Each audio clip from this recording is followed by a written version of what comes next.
घपले तो नगर पालिका में बहुत सारे हुए हैं। लगभग 3-4 साल में हमने आपको बार बार बताया भी है, प्रेस वाले भी हो, सभी को पता है। सबसे पहला तो हमने लाइट वाला घपला पकड़ा था इनका, करीबन जिसमें 10 गुना का रेट लगाकर लाइटों का था और वो कैंसिल हुआ था, जिसमें 500 रुपये की एक ट्यूब 5000 में लगाई थी। इससे तो शुरुआत हुई थी। जैसे जैसे हमने इन पर नज़र डाली, 3.5 करोड़ के 37 टेंडर छोड़े गए थे, जिसका कोई जवाब कोई अधिकारी नहीं दे पाया था। हमारे हस्तक्षेप के बाद इन्होंने उनको कैंसिल भी किया था। तब कुलदीप मलिक जी हमारे सेक्रेटरी साहब होते थे, उन्होंने वो कैंसिल किया। उसके बाद वार्ड नंबर 6 में नगर पालिका की 1 इंच ज़मीन भी नहीं है, जिसकी 4 दीवारी के हिसाब से 15 लाख रुपए एक 4 दीवारी का, 4 दीवारियों के 60 लाख रुपए इन्होंने सेंक्शन किए थे। उसको निकलवाने की तैयारी हो गई थी और हमारे विरोध के बाद इन्होंने उसको भी कैंसिल किया। और उसके बाद मुख्य तौर पे सफाई का ठेका था, वो भी 2.5 करोड़ के करीब इनकी निकालने की तैयारी थी। हमारे विरोध के बाद वो ठेका भी मेरे हिसाब से अब 1 करोड़ से भी माइनस में किया गया तोल के हिसाब से। अब उसके बाद बात आती है मेन, जो आज जिसके विषय में हम इकट्ठे हुए हैं, वो है डिवाइडर की। इस डिवाइडर के हम शुरू से ही विरोध में थे। इसका मतलब ये नहीं कि हम शहर की तरक्की नहीं चाहते। संकरे रोड हैं, उससे पहले इनको यातायात का जो सिस्टम था उसको सुचारू करने के लिए पार्किंग की व्यवस्था देनी चाहिए थी। नगर पालिका के बाहर जो खाली ज़मीन पड़ी है उसके अंदर हमने पार्किंग का सुझाव भी दिया था इनको। अगर वो हो जाती तो कार वालों को, ट्रैफिक वालों को अपना एक रास्ता मिलता, ना तो दुकानदारों को परेशानी होती, ना ही ट्रैफिक जाम की वो रहती। जाम का मैं नहीं कहता कि अभी भी लगता है या नहीं लगता है, लेकिन जब लगेगा तो वो जाम खुलेगा भी नहीं, क्योंकि रास्ता नहीं बचेगा। रही बात गुणवत्ता की, हमने जो कोटेशन ली हैं वो फरीदाबाद से भी ली है, बेरी से भी ली है और समालखा से भी ली है। उनके हिसाब से लगभग 3 गुना रेट हमारा खरगोदा नगर पालिका में इन डिवाइडर्स पर खर्च किया गया है। और जो क्वालिटी है उसमें 25 से 30 किलो सरिया और अन्य मटेरियल उसके ऊपर जो ISO पेंट होता है वो किया गया है उन कोटेशंस के अनुसार। हमारे वाली में जो खरगोदा नगर पालिका के अंदर जो ये डिवाइडर लगे हैं, इनमें मैक्सिमम 5 या मैक्सिमम 10 किलो इनके अंदर सरिया का वो किया गया है। और हमारे पास कुछ इसमें तस्वीरें भी हैं जिसके अंदर ये टूटे हुए भी दर्शाए जाएंगे। ये अभी तो कोई ख़ास ऐसा हुआ भी नहीं है। हाँ, ये सारी टूटनी भी शुरू हो गई हैं, ये देखो। और इन्होंने लगभग 97 लाख, 1 करोड़ का ये लोग बता रहे हैं, लेकिन ये 97,60,000 रुपये में इन डिवाइडर्स को इसका जो ठेका दिया था वो 97,60,000। हमें अभी तक ये भी नहीं पता कि किस कंपनी को ठेका दिया है, पेमेंट हुई है या नहीं, ये भी हमें अभी तक नहीं मालूम है। लेकिन ये पक्का है कि लगभग 1 करोड़ के करीब ये ठेका दिया गया है, जो हमारे अनुसार मैक्सिमम 30 से 35 लाख रुपए का होना चाहिए था, जो हमारे पास कोटेशंस हैं। दूसरी बड़ी बात, हमारे यहाँ पे जो ये लगे हैं ये 5 फीट की इनकी लंबाई है। दिल्ली रोड पर बड़े हैं और सापला रोड पर थोड़े छोटे हैं।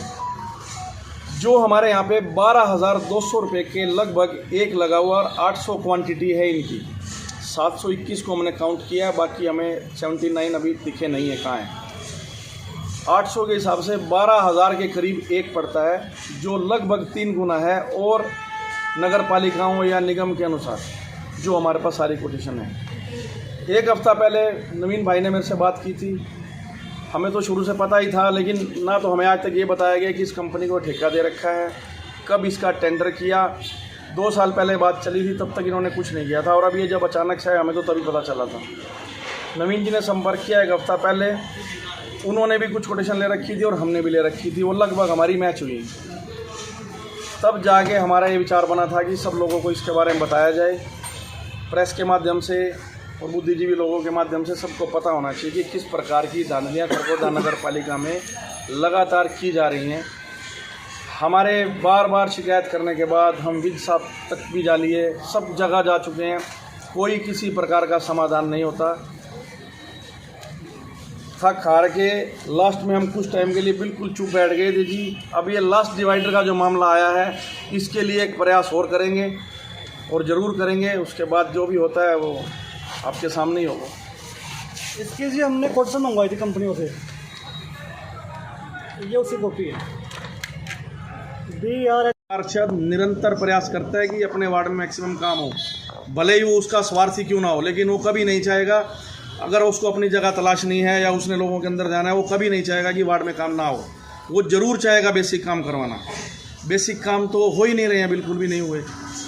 गलियाँ तब बनाई जाती हैं जब उसके अंदर 3-3 गुना का रेट बनता है। लाइट्स तब लाई जाती हैं जब उसका 10-10 गुना का रेट होता है। अगर आप यहाँ पे कोटेशन मंगवा लो, 10 कंपनियों को एक साथ इकट्ठा करके उनकी कोटेशन ले लो, उस टेंडर को ही कैंसिल कर देंगे, बोलेंगे नीड ही नहीं है।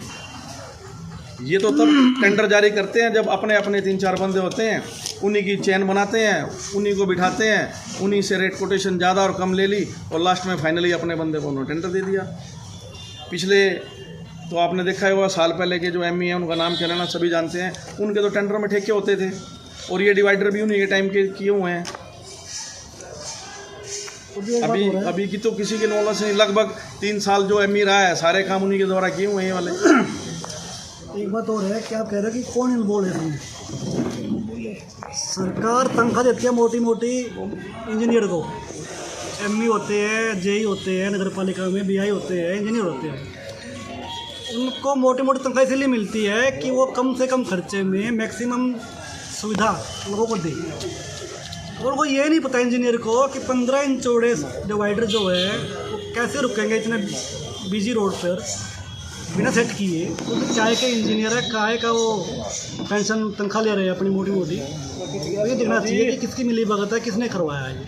उनको लेकर आज हमने ये प्रेस वार्ता बुलाई है ताकि बताया जा सके कि उन्होंने किस क्वालिटी के डिवाइडर मंगवाए, किस रेट में मंगवाए।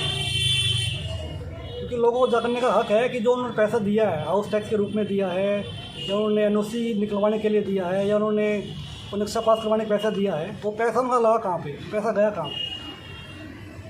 तो उनका जो रेट है डिवाइडर का, वो पहले एक बार आपको हैप्पी जी बताएँगे क्या कुछ रेट उन्होंने दिया है बिल में। नमस्कार जी, मैं मनदीप जेटली, वाइस चेयरमैन नगर पालिका खरगोदा।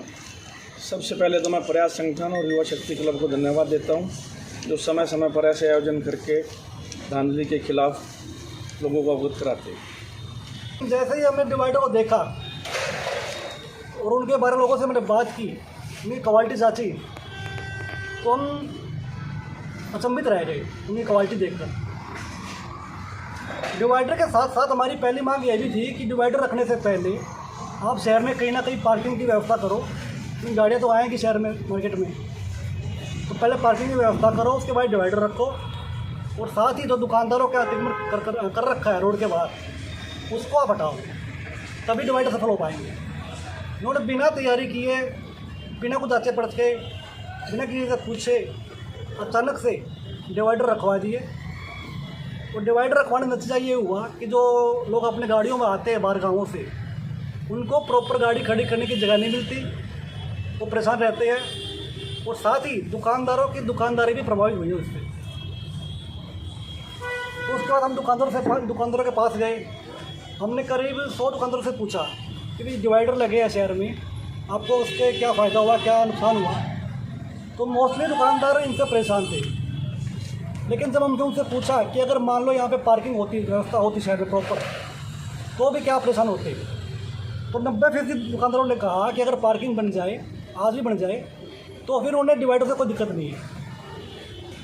तो जी पहले तो यहाँ पे नगर पालिका ने कमी ये कर दी कि जहाँ पे पार्किंग होनी चाहिए थी जिस जगह पे, क्योंकि पार्किंग वहीं होती है जहाँ पर मेन मार्केट। हाँ जी, प्रधान जी। मैं वार्ड नंबर 15 से पार्षद आज़ाद सिंह, जो अनुसूचित जाति से सुरक्षित वार्ड है। और अभी एक पत्रकार भाई ने बात की थी यहाँ के घोटालों के बारे में कि पार्षद, मैंने आज से 2-3 साल पहले ही हमारी नगर पालिका में एक मीटिंग हुई थी, तो मैंने उसको कहा था उस मीटिंग में कि भाई हमें इस बात का ही नहीं पता कि इस नगर पालिका का मतलब क्या है। नगर पालिका ये लूट खसोट करनी है, इसी का नाम ही नगर पालिका है क्या? मैं कहा इसके ऊपर लिख दो भाई, लूट खसोट नगर पालिका। तो मैंने तो कितने दिन पहले इस बात को कह दिया था। चाहे तो नंदीशाला है, या चाहे डिवाइडर है, या चाहे और कोई काम है, हर जगह इसमें, या हमारे शमशान भूमि में जाके देख लें आप लोग, हम रोज़ वहाँ पर 2-3 घंटे हफ्ते में तो ज़रूर काम करते हैं। हर जगह पे ही लूट खसोट हुई है, इसमें कोई दुराय नहीं है। मेरे बार बार कहने के बावजूद भी, नंबर 2, मेरा वार्ड पता नहीं किस सियासत से उसको कह दिया कि इसका तो काम डी प्लान में होगा, तो अनअप्रूव्ड है। अरे यार, इतने दिन से वो वार्ड बचा हुआ है, उसको भी अनअप्रूव्ड कर दिया, ये क्या मतलब है? और फिर जो डी प्लान का पैसा आया वो कहाँ लग गया भाई?